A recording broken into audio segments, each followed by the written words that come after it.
बहुत समय पहले दक्षिण भारत में संगम काल का युग था। उस समय चोल राज्य अपनी समृद्धि, वीरता और संस्कृति के लिए प्रसिद्ध था।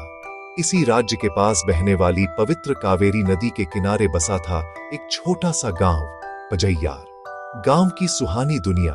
पजैयार गांव चारों ओर धान के खेतों, नारियल के वृक्षों और फूलों की खुशबू से भरा रहता था।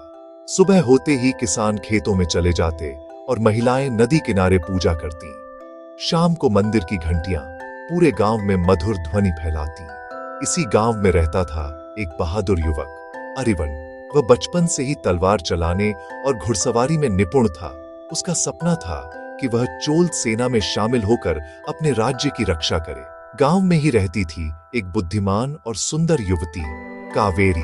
उसका नाम उसी नदी पर रखा गया था जिसे गांव वाले मां की तरह पूजते थे। कावेरी गीत गाने में निपुण थी और उसकी आवाज सुनकर लोग मंत्रमुग्ध हो जाते। प्रेम की शुरुआत एक दिन मंदिर उत्सव में अरिवन ने कावेरी को गाते हुए सुना। उसके गीत में नदी की शीतलता और वर्षा की मधुरता थी। उसी क्षण अरिवन का हृदय उसके लिए धड़क उठा। धीरे धीरे दोनों की मुलाकातें बढ़ने लगी। कभी नदी किनारे, कभी खेतों में, तो कभी मंदिर उत्सव में। वे भविष्य के सपने देखते और एक दूसरे को जीवन का साथी मानने लगे। संकट की आहट।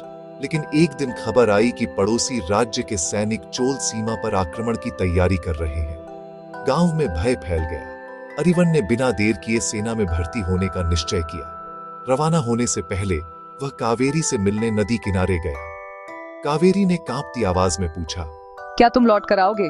अरिवन ने कावेरी नदी का जल उठाकर कहा, इस पवित्र नदी की सौगंध जब तक सांस है, मैं लौट कर आऊंगा। युद्ध और प्रतीक्षा युद्ध कई दिनों तक चला। अरिवन ने वीरता से लड़ते हुए अपने साथियों की रक्षा की। उसकी बहादुरी देखकर सेनापति ने उसे विशेष सम्मान दिया। इधर गांव में कावेरी रोज मंदिर में दीप जलाकर उसकी सुरक्षित वापसी की प्रार्थना करती। हर शाम वह नदी किनारे बैठकर दूर क्षितिज को निहारती। वचन की पूर्ति। अंततः युद्ध समाप्त हुआ और चोल सेना विजयी होकर लौटी। एक शाम जब सूर्य अस्त हो रहा था, कावेरी ने दूर से घोड़ों की टापें सुनी। वह दौड़कर नदी किनारे पहुंची और वहां अरिवन खड़ा था। दोनों की आंखों में आंसू थे, पर यह आंसू दुख के नहीं, मिलन के थे। पूरे गांव ने उनका स्वागत किया और मंदिर में उत्सव मनाया गया। कुछ समय बाद उसी मंदिर में दोनों का विवाह हुआ। लोग आज भी कहते हैं कि उस दिन कावेरी नदी की लहरें भी मानो खुशी से नृत्य कर रही थीं। कहानी का संदेश: प्रेम और कर्तव्य दोनों जीवन में महत्वपूर्ण हैं। साहस और विश्वास से हर कठिनाई पार की जा सकती है। दक्षिण भारत की प्राचीन संस्कृति में प्रकृति, वीरता और प्रेम का सुंदर संगम दिखाई देता है।